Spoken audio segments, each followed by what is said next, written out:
हमारे चैनल को सब्सक्राइब करें और बेल आइकन दबाना ना भूलें। नमस्कार, बीटीएन न्यूज प्रतिदिन में आप सबों का स्वागत है। हम हाजिर हैं समाचारों के साथ। पहले मुख्य समाचार। केंद्रीय चयन पर्षद की परीक्षा में नकलची करते गए 3 मुन्ना भाई। भारी मात्रा में शराब की बरामदगी, नशे की गिरफ्त में युवा, कैसे निपटे पुलिस की कोई योजना नहीं। और प्यार में पागल प्रेमी ने शादीशुदा व्यक्ति को वीडियो वायरल कर पत्नी को तलाक देने का दिया धमकी। आगे समाचार विस्तार से, लेकिन थोड़ी देर। बीमार नहीं रहा लाचार, हो रहा मुफ्त उपचार। हड्डी नस रोग से संबंधित गंभीर बीमारियों का मुफ्त में इलाज। इंतजार किसका, जाएं सर्राफ ऑर्थो एवं स्पाइन सेंटर और दर्ज कराएं प्रधानमंत्री जन आरोग्य योजना में अपना नाम। विश्व की सबसे बड़ी स्वास्थ्य सुविधाओं का उठाएं लाभ। आधुनिक ऑर्थोपेडिक सुविधा, ऑर्थोस्कोपी, स्पाइन सर्जरी, फ्रैक्चर का अत्याधुनिक इलाज। Doctor S N. Sarraf, doctor Abhishek Sarraf, रीढ़ हड्डी और नस रोग विशेषज्ञ डॉक्टर प्रियंका बी सर्राफ, स्त्री और प्रसूति रोग विशेषज्ञ डीएमसीएच के सामने लहरियासराय। एक बार चार्ज करें, 80 किलोमीटर चलाएं। I am electric, I am the future. No licence, no registration, no insurance, no pollution. Only Yuvraj Hero electric. Hero electric करें सालाना 36,000 रुपए से भी ज्यादा की बचत। Easy finance available.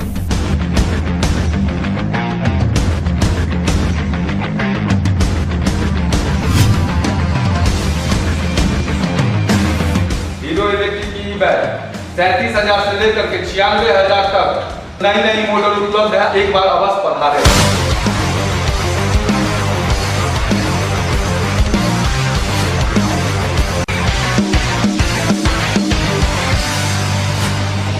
नमस्कार, युवराज हीरो इलेक्ट्रिक में आप सबका स्वागत है। Yuvraj Hero Electric, Saidnagar, Acme road, Laheriasarai, Darbhanga. 3 परीक्षार्थी चोरी करते पकड़े गए। जी हां, हाईटेक माध्यम से सिस्टम से ये चोरी कर रहे थे। केंद्रीय चयन पर्षद पटना द्वारा बिहार पुलिस संगठन में चालक सिपाही के रिक्तियों के विरुद्ध चयन भर्ती पद में ये परीक्षा दे रहे थे और जहां बड़े नाटकीय अंदाज में गोपनीय तरीके से हाईटेक सहारे ये चोरी कर रहे थे, लेकिन बच नहीं पाए और इन्हें धर दबोचा गया। केंद्रीय चयन परिषद पटना द्वारा आयोजित पुलिस संगठन में चालक सिपाही के रिक्तियों के विरुद्ध चयन भर्ती हेतु आयोजित लिखित परीक्षा में 3 मुन्ना भाई पकड़े गए। डिवाइस के सहारे ये चोरी कर रहे थे और जांच के दौरान ही पकड़े गए हैं। शहर के कुल 16 केंद्रों पर यह परीक्षा आयोजित की गई, जिसमें 3 मुन्ना भाई को चोरी करते हुए पकड़ा गया है। सभी परीक्षा केंद्रों पर 55 से 60 परीक्षार्थियों की उपस्थिति रही। प्रत्येक परीक्षा केंद्र में तकरीबन 1000 परीक्षार्थी की व्यवस्था की गई थी।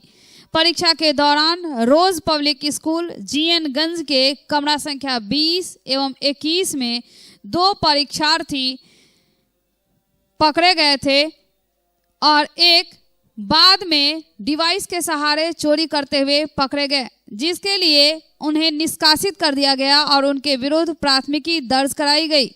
सभी परीक्षा केंद्रों पर परीक्षा शांतिपूर्ण संपन्न हुआ।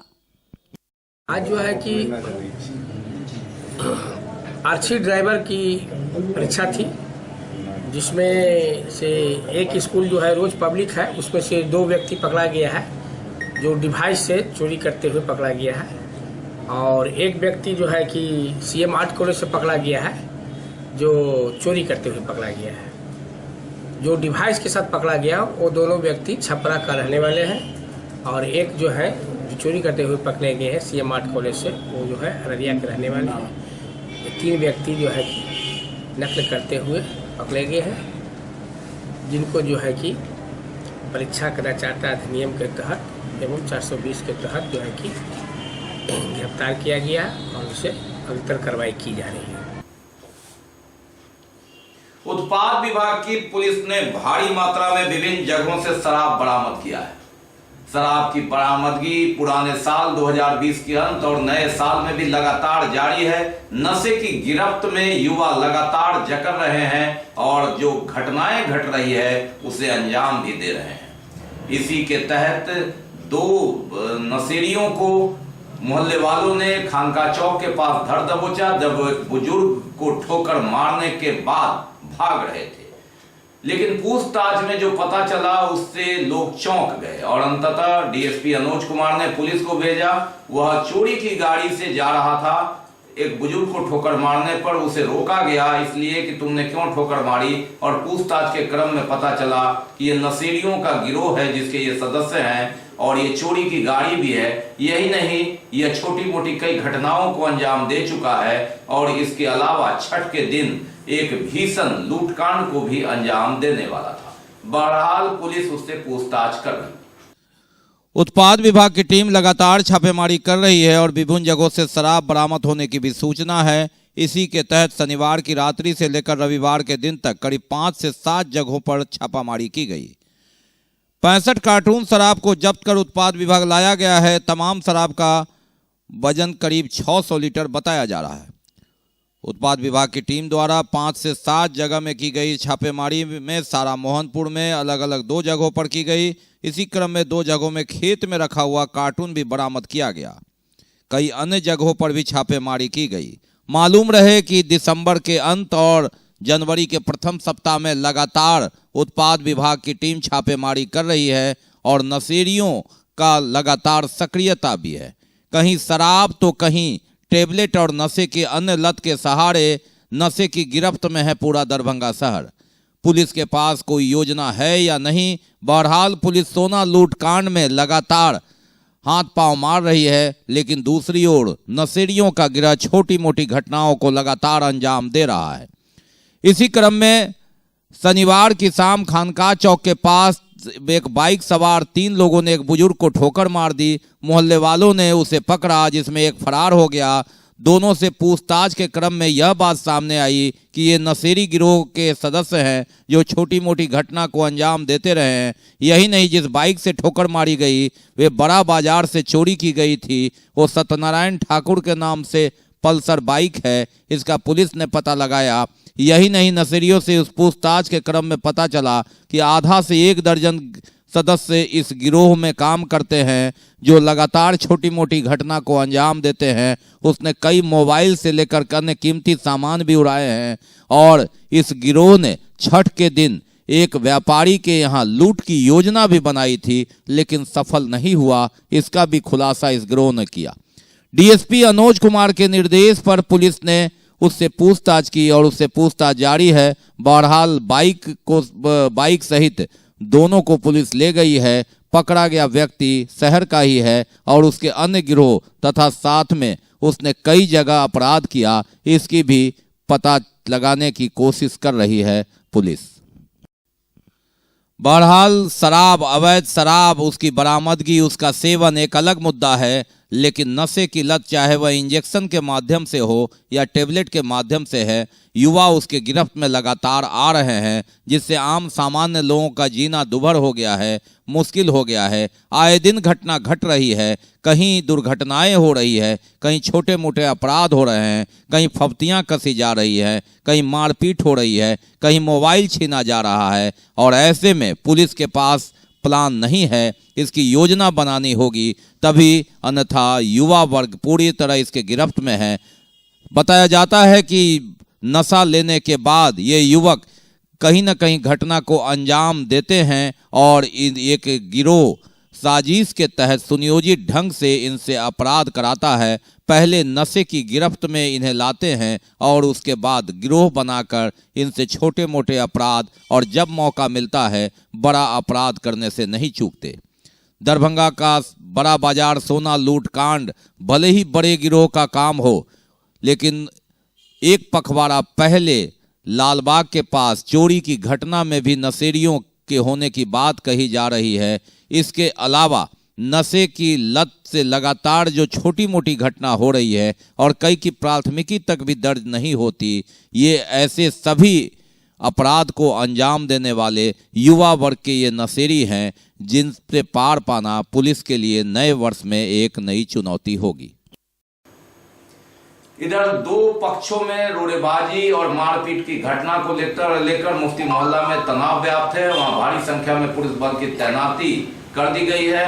वरीय पुलिस अधीक्षक बाबू राम ने कहा कि मामले पर नजर रखी जा रही है, दोषियों को बख्शा नहीं जाएगा। कार और टेम्पू में आपस में टक्कर ने अंततः एक दूसरा रूप ले लिया और दो पक्ष आपस में भिड़ गए। मुफ्ती मोहल्ला में शनिवार की शाम जमकर मारपीट हुई, रोड़ेबाजी हुई और इस संदर्भ में पुलिस ने आनन फानन में चारों ओर से घेराबंदी की। एक की गिरफ्तारी हुई, आधा दर्जन से अधिक अभियुक्त बनाए गए। मोहल्ले वालों का कहना है कि आधा दर्जन नशेड़ियों ने उत्पात मचाया, मामूली विवाद को तूल दिया और हमला कर दिया। दूसरी ओर कुछ अन्य लोगों का कहना है कि मामूली घर्षण के बाद उन्हें पीटा गया, जिसके बाद मोहल्ले के लोग आक्रोशित हो गए। बहरहाल मामले ने ऐसा रूप ले लिया जहां भारी पुलिस बल की तैनाती करनी पड़ी और कई थाना की पुलिस आई। उसके बाद पुलिस ने सीसीटीवी फुटेज को हासिल कर लिया है, जिसमें कई संदिग्धों और मारपीट करने वालों का चेहरा है। बहरहाल एक पक्ष के द्वारा आधा दर्जन नामजद अभियुक्तों के नाम से प्राथमिकी दर्ज की गई है, जिसमें एक की गिरफ्तारी हो गई है। एसएसपी बाबू राम ने कहा कि मामले पर नजर रखी जा रही है और छोटी सी घटना को इस बड़े घटना का तूल कैसे दिया गया, किन लोगों ने दिया, उनकी भी शिनाख्त की जा रही है, जिस पर जल्द कार्रवाई होगी। वर्ष 2021 का प्रथम अपराध गोष्ठी मीटिंग का आयोजन अनुमंडल पुलिस पदाधिकारी अनुज कुमार की अध्यक्षता में। लंबित कांडों का ससमय निष्पादन और नए वर्ष में 2021 में पुलिसिंग व्यवस्था के लक्ष्य क्या होंगे, इस पर विस्तृत चर्चा की गई। प्रथम अपराध गोष्ठी के आयोजन में अनुमंडल पुलिस पदाधिकारी अनुज कुमार की अध्यक्षता में यह आयोजित किया गया आदर्श थाना लहरियासराय में।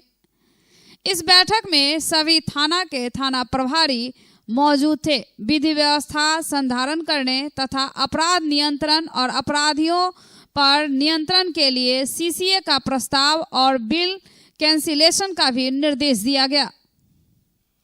इसका आगमन हुआ है। इस साल का जो पहला अपराध गोष्ठी है, जो बीते साल में जो लंबित कांडों है उस सबको जो है कि उस पर क्या क्या हुआ है उसकी समीक्षा की जा रही है और निष्पादन करना है। इसके लिए हम लोग बैठ करके इसका निष्पादन किया जा रहा है और नए साल में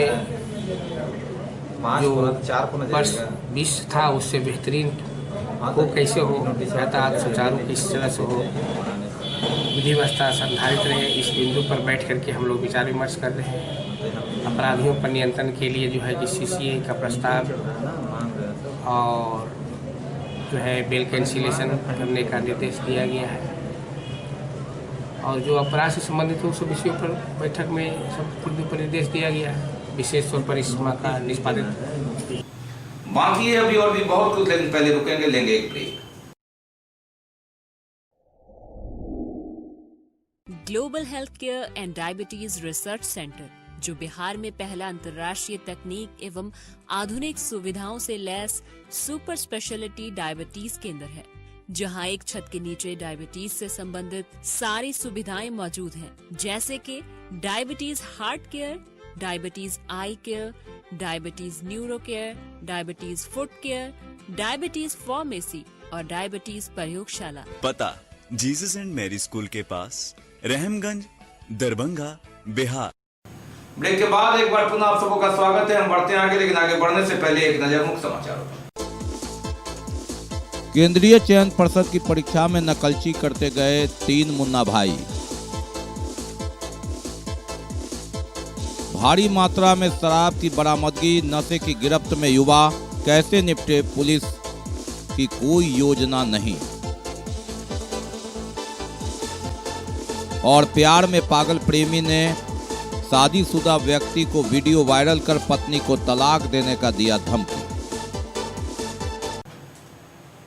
एआईएसएफ के बेगूसराय जिला अध्यक्ष सजग सिंह के दिवंगत आत्मा की शांति के लिए श्रद्धांजलि सभा का आयोजन किया गया।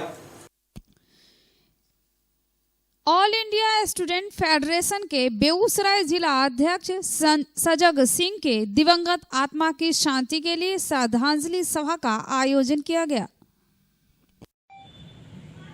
साथी सजग को लाल सलाम, लाल सलाम, लाल सलाम। साथी सजग अमर रहे, अमर रहे, अमर रहे। साथी सजग के अरमानों को मंजिल तक पहुंचाएंगे, साथी सजग के अरमानों को मंजिल तक पहुंचाएंगे। बेगूसराय के क्रांतिकारी साथी सजग, जो बेगूसराय एआईएसएफ के जिला अध्यक्ष थे, एआईएसएफ के राज्य कार्यकारिणी के सदस्य थे और मिथिला विश्वविद्यालय के सह संयोजक थे।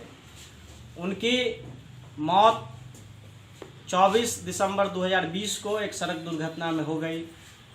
उन्हीं के शोक में हम लोग आज श्रद्धांजलि सभा की आयोजन दरभंगा के अंदर तमाम वामपंथी छात्र संगठन कर रहे हैं। साथ ही सजग के इस दौर में चला जाना निश्चित तौर पर वामपंथी जनवादी छात्र आंदोलन को बड़ा धक्का पहुंचा है। जिस दौर में शिक्षा रोजगार को लेकर एक बड़ा जन आंदोलन की जरूरत है, उस समय में ऐसे क्रांतिकारी साथियों का हम लोग के बीच से चला जाना निश्चित तौर पर एक बड़ी क्षति है। आज हम लोग साथी सजग के श्रद्धांजलि सभा में एक संकल्प ले रहे हैं कि साथी सजग ने जिस अरमान को, जिस सपने को देखा था कि तमाम नीचे तबके के छात्रों के अंदर शिक्षा की व्यवस्था हो, रोजगार की व्यवस्था हो, उस संकल्प को लेकर आज आगे हम लोग चलेंगे। यही संकल्प लेने के लिए आज तमाम वामपंथी छात्र संगठन एआईएसएफ, एआईडीएसओ, आयशा एसएफआई के साथी अजय भवन में इकट्ठा हुए हैं। साथ ही सजग को श्रद्धांजलि दी है। भारत की प्रथम महिला शिक्षक सावित्रीबाई फुले की 190वीं जयंती मनाई गई केएम टैंक लहरियासराय में। भारत की प्रथम महिला शिक्षक सावित्रीबाई फुले की 190वीं जयंती मनाई गई केएम टैंक लहरियासराय में। समारोह का उद्घाटन शंकर प्रलामी ने माता सावित्रीबाई फुले के संघर्षों में बालिका शिक्षा, विधवा विवाह, अनाथ बच्चों को सहयोग के कारण घर छोड़ना पड़ा, यह उन्होंने जानकारी दी। अमरनाथ मिश्र, मानदेव चौधरी, राम बुझावन यादव, दिनेश साफी, राम वृक्ष यादव, राम पुकार यादव, महेश यादव, राजीव कुमार पासवान, विजय भगत मौजूद थे। जब सरकार और समाज दोनों की आवश्यकता है, बेटी बचाने पर बहुत ज़्यादा जोर दी जाती है, तरह तरह के नारे गढ़े गए हैं, तरह तरह के कार्यक्रम चलाए जा रहे हैं, आगे भी चलाए जाते रहेंगे। अफसोस की बात है कि इस कार्यक्रम में, इस मिशन में जिस महिला को एक एम्बेसडर बनाकर आगे बढ़ाना चाहिए, उस काम को ध्यान से हटा दिया गया है, उसकी अनदेखी की जा रही है। और हम उनके प्रेरणा के लिए उनको आज हम सलाम करते हैं कि किस परिस्थिति में उन्होंने, जब ये हमारा समाज जात, धर्म, मजहब, स्त्री पुरुष में सिकुड़ा हुआ था, तो ये अपनी सारी ज़िंदगी को दांव पर लगाकर वो जवानी के दिनों में, जब ये 18 साल की थी, उस दिनों इन्होंने 1848 ईस्वी में, ये जब 18 साल की उम्र में साहस करके, और जो समाज की महिलाएं थी, जो लड़कियां थी, बच्चियां थी, उनको पढ़ाने का काम किया। शिक्षक सावित्रीबाई फुले का शताब्दी जयंती मना रहे हैं, 109वीं जयंती, 190वीं जयंती मना रहे हैं। ये शैक्षणिक वीरांगना थी और बहुत बहादुर महिला थी, क्योंकि इनकी शादी मात्र 9 वर्ष की उम्र में हुई थी। ये अपने हस्बैंड से, अपने पति से पढ़ाई की, पति इनको पढ़ाए, और ये उस समय जबकि समाज में अंधविश्वास, रूढ़ियाँ, छुआछूत और क्या कहते हैं बाल विवाह और विधवा सबका सती प्रथा वगैरह, जो इतने सारे अंधविश्वास सब जब समाज में फैला हुआ था, 9 वर्ष की अवस्था में शादी हुई थी, तो ये भुक्तभोगी थी। इन्होंने पति से पढ़ करके और पढ़ाई की और महिलाओं के लिए पढ़ने का रास्ता खोला, और आज आप देख ही रहे हैं कि महिलाएं हर क्षेत्र में अपना परचम लहरा रही हैं। और बात एक तरफा प्यार की। जी हाँ, एक तरफा प्यार में पागल प्रेमी ने उठाया हथियार, प्रेमिका के पति को भेजा पिस्टल से फायर कर अपना धमकी वाला वीडियो सार्वजनिक तौर पर। ये जो स्थिति है उसे आप समझ सकते हैं कि किस कदर ये वीडियो मैसेज से देकर सार्वजनिक कर सरेआम धमकी दे रहा है। कहा कि पत्नी को तलाक दे दो, नहीं तो बहेगी खून की नदियां और उसके जिम्मेवार होंगे स्थानीय लोग। एक तरफा प्यार में पागल एक प्रेमी ने अपनी प्रेमिका के सामने ठीक से प्यार का इजहार तक नहीं कर पाया, लेकिन प्रेमिका के शादी के बाद उसे पाने के लिए न सिर्फ उसने हथियार उठा लिया बल्कि अब प्रेमिका के पति को तलाक देने की धमकी भी दे रहा है। हथियार के साथ गोली चलाते हुए भेजे अपने वीडियो संदेश में प्रेमिका को तलाक नहीं देने पर गांव में खून की नदियां बहा देने तक की वह बात भी कर रहा। सनकी प्रेमी ने यह संदेश 10 दिसंबर को अपने मोबाइल से वीडियो बनाकर अपने प्रेमिका के पति को भेजा, जिसमें हाथों में पिस्टल लेकर गाली गलौज करते धमकी देता है और अंत में गोली फायर कर अपनी मंशा को भी जाहिर कर देता है। खास बात यह है कि इससे पहले भी प्रेमिका के पति रामलाल यादव पर जानलेवा हमला किया, लेकिन रात के अंधेरे में गोली उसके भाई को लग गई। हालांकि तब इसके खिलाफ जाले थाना में नामजद एक प्राथमिकी भी दर्ज कराई गई थी, लेकिन पुलिस की सुस्ती भरी कार्रवाई के कारण अपराधी आज भी पकड़े नहीं गए, जिससे उसका मनोबल और बढ़ गया। तभी उसने ऐसे दुस्साहस भरे वीडियो खुलेआम भेजकर और चुनौती दे डाला। डरा सहमा प्रेमिका का पति इसकी शिकायत पुलिस को भी की, लेकिन अब तक पुलिस हाथ पर हाथ धरे बैठी है और सहमा बेचारा पति पुलिस अधिकारियों के चक्कर पे चक्कर काट रहा और सभी से बस एक ही फरियाद कर रहा, बस उसकी जान कैसे भी बचा लीजिए हुजूर। डर का अंदाजा इसी से लगाया जा सकता है कि सनकी प्रेमी के कारण बेचारा रामलाल अपनी पत्नी को भी साथ नहीं रख पा रहा। फिलहाल अपनी पत्नी को मायके छोड़ खुद छुपा फिर रहा है। घर से उसके ससुराल की दूरी तकरीबन 40 किलोमीटर की ही है। दोनों का घर दरभंगा जिला में ही है। पूरा मामला जाले थाना अंतर्गत राढ़ी गांव का है, जहां के रहने वाले रामलाल यादव की शादी तकरीबन 2 साल पहले खुटवारा गांव में हुई थी। शादी के बाद जीवन खुशियों से भरने के बदले उल्टे जान पर ही खतरा मंडराने लगा। दरअसल रामलाल की पत्नी शादी से पहले अपने ही गांव के जितेंद्र कुमार शर्मा से ट्यूशन पढ़ा करती थी। पढ़ाते पढ़ाते न जाने कब जितेंद्र अपना दिल उस लड़की को दे बैठा और इसकी जान किसी को नहीं लगी। लेकिन अंदर ही अंदर जितेंद्र का प्यार इतना गहरा हो गया कि उसने उस लड़की से शादी करने की ठान ली। लेकिन इससे पहले कि शादी राढ़ी गांव के रहने वाले रामलाल यादव से तय हो गई। इसकी जानकारी जैसे ही प्रेमी जितेंद्र कुमार को पता चला, तब जितेंद्र ने रामलाल यादव को शादी नहीं करने की बात कहते हुए यह बात कही थी कि वह लड़की उसकी है और वह उसे बेइंतहा प्यार करता है। रामलाल यादव इन सभी बातों को दरकिनार कर आखिरकार 2 वर्ष पहले वर्ष 2018 में उसने उस लड़की से शादी भी कर ली। अब जबकि उसकी छोटी सी बच्ची भी है, इसके बावजूद सनकी प्रेमी दोनों की शादी तुड़वाने पर आमादा है और रामलाल से उसकी पत्नी को तलाक की मांग पर आ रहा है। तलाक नहीं देने पर पूरे परिवार सहित गांव में खून की नदियां बहा देने की धमकी तक दे डाला है। जितेंद्र कुमार की धमकी को इसलिए हल्के में नहीं लिया जा सकता कि इससे पहले भी न सिर्फ प्रेमिका के ससुराल यानी रामलाल यादव के घर पहुंचकर वर्ष 2019 में उसने गोलीबारी कर जान लेने का प्रयास कर चुका। हालांकि गोली तब रामलाल यादव के भाई को लगी थी और बड़ी मुश्किल से उसकी जान भी बची थी। घटना के बाद जितेंद्र गायब हो गया, लेकिन समय बीतने के साथ एक बार फिर उसी नए तेवर के साथ अब फिर से सामने आया है और अपनी पुरानी बात नए अंदाज में पेश भी कर रहा। इतना ही नहीं, जितेंद्र ने रामलाल यादव के गांव में भी जगह जगह पर्चा चिपकाकर कई तरह की धमकी दे चुका है। रामलाल यादव सन की आशिक से इतना परेशान हो गया कि अपनी पत्नी को पिछले 1 साल से उसके मायके छोड़ खुद अपनी जान की रक्षा के लिए थाना, पुलिस और अधिकारियों के चक्कर काट रहा। लेकिन पुलिस हाथ पर हाथ रखे बैठी है। शायद पुलिस बड़े घटना का इंतजार कर रही। रामलाल लगातार अपनी जान की सुरक्षा के लिए पुलिस से गुहार भी कर रहा, लेकिन अब तक सब बेकार ही साबित हो रहा। हालांकि रामलाल यादव को अपनी पत्नी पर पूरा विश्वास है।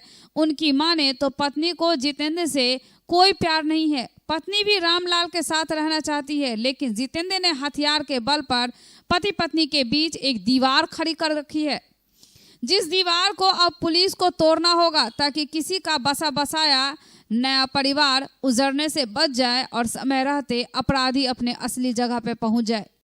समस्या है कि हमको मेरा शादी 23 फरवरी 2018 को हुआ। एक लड़का मेरे ससुराल का है, जितेंद्र शर्मा और राकेश यादव।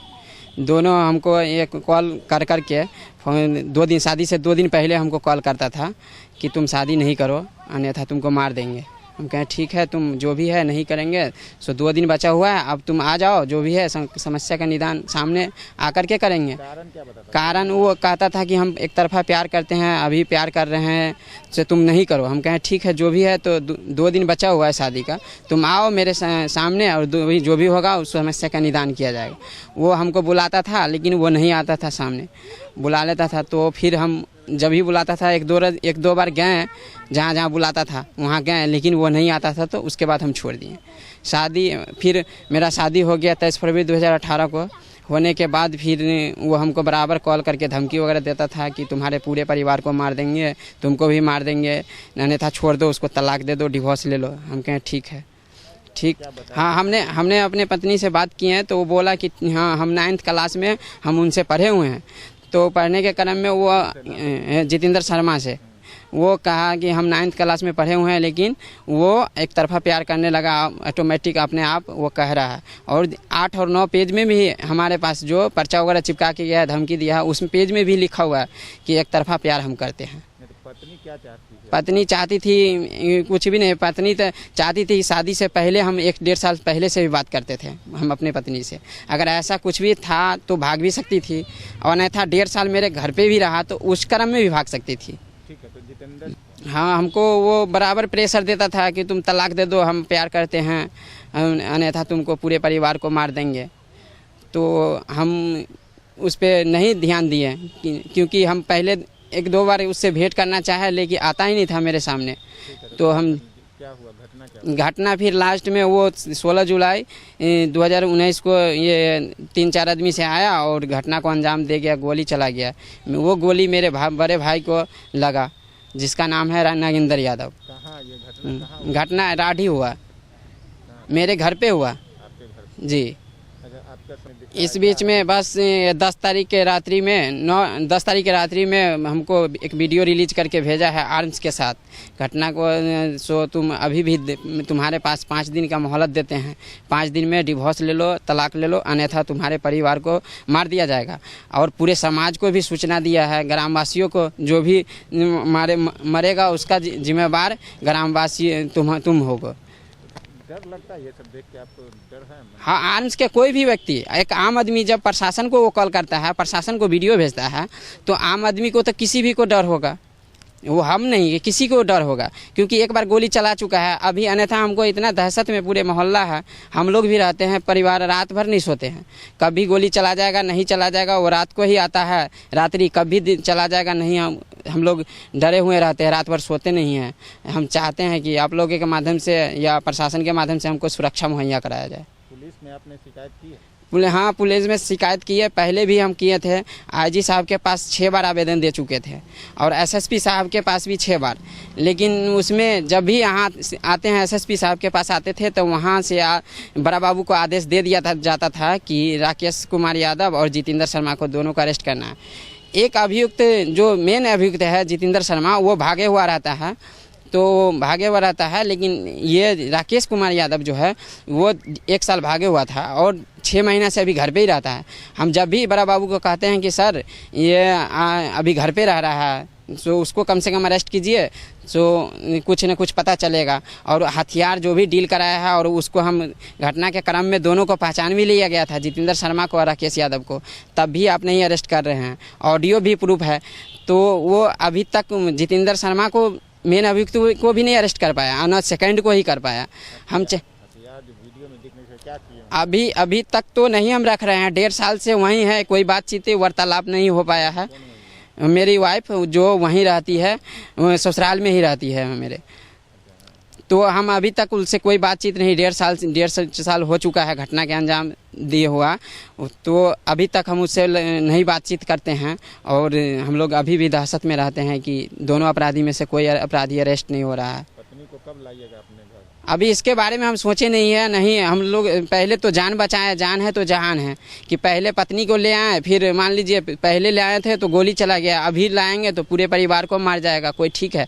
तो दोनों अपराधी में से एक अपराधी अरेस्ट नहीं हो पाया है। पत्नी क्या चाहती है कि आए ससुराल? हाँ, पत्नी तो चाहती है, एक मेरी बच्ची भी है, ऐसा नहीं है कि नहीं है, वो चाहती है कि रहें। और अगर ऐसा रहता तो अभी भी भाग सकती थी। 1.5 साल से हम वहीं छोड़े हुए हैं, पहले भी 1.5 साल पहले, शादी से पहले 1.5 साल से पहले बात कर चुके हुए हैं, करते थे हम, उस क्रम में भी भाग सकती थी। तो अभी हम लोग यही दहशत में रहते हैं कि गोली एक बार चला चुका है, फिर से चला जाए, तो इसी कारण बस हम नहीं ला पा रहे हैं उसको, और सोचे हैं बाद में देखेंगे। अभी पहले तो आज तो फिर आदेश दे दिए हैं कि 15 दिन के अंदर में अरेस्ट करने के लिए हैं राकेश यादव, जितेंद्र शर्मा को, लेकिन फिर हमको लग रहा है कि 15 दिन में देखिए क्या कहता है, 15 दिन बाद। क्या नाम आपका? और SSP के पास जाते हैं, जो 6 बार आवेदन दे चुके थे, आज फिर दिए हैं आवेदन, लेकिन उसके बाद जब इस पूरे मामले में एसडीपीओ ने ऐसे किसी वीडियो को पहले मिलने से इनकार करते हुए कहा कि मीडिया के माध्यम से यह जानकारी मिली है, इन पर तुरंत कार्रवाई के लिए थाने को आदेश दिया जा रहा है। हालांकि उन्होंने यह भी माना कि रामलाल के घर इससे पहले भी गोलीबारी की घटना हुई थी, जिसमें प्राथमिकी भी दर्ज कराई गई थी। वीडियो वायरल की बात आप लोग के द्वारा भी बताया गया, दिखाया गया है, इसको तुरंत संज्ञान में लिया गया है, और जाने थाना अध्यक्ष को तुरंत जो है कि उस वीडियो के आधार के आलोक में वादी को द्वारा जो है कि कांड अंकित करने का निर्देश दिया गया है। तुरंत कांड कार्रवाई दर्ज कर अनुसंधान करते हुए शीघ्र कार्रवाई करने का निर्देश दिया गया है। इस संबंध में पूर्व में भी एक कांड हुआ था, जिसमें भी आवश्यक कार्रवाई करने का निर्देश दिया गया है। पुराना जो कांड था वो जो है उसमें भी गोली चलाने का आरोप लगाया गया था, जिसमें गोली लगी थी एक व्यक्ति को। और डॉक्टर नीलांबर चौधरी की पुण्यतिथि के अवसर पर दरभंगा में उनके चाहने वालों ने उनकी आत्मा की शांति के लिए श्रद्धांजलि दी। कई कार्यक्रम का भी आयोजन किया गया। राजनीतिज्ञ डॉक्टर नीलांबर चौधरी की पुण्यतिथि मनाई गई। इस अवसर पर उनकी तस्वीर पर माल्यार्पण कर श्रद्धा के फूल चढ़ाए गए। केएस कॉलेज के प्रधानाचार्य डॉक्टर मोहम्मद रहमतुल्लाह ने कहा कि नीलांबर चौधरी शिक्षकों के शिक्षक थे।